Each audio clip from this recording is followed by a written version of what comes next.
చదువుతున్నాను. ఈరోజు బైబిల్ విషయం చెప్పబోతున్నాను.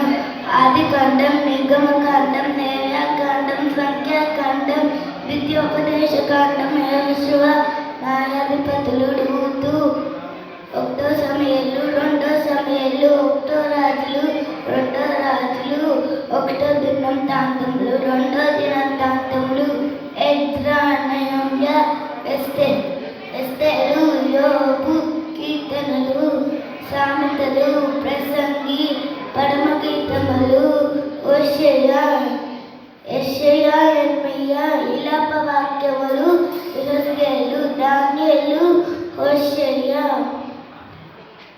ఓవేలు, ఆమోసు, ఓబద్యా, యోనా, మీకా, హబక్కూకు, జెఫన్యా, హగ్గై, నహూము, హబక్కూకు, జెఫన్యా, హగ్గై, జకర్యా, మలాకి.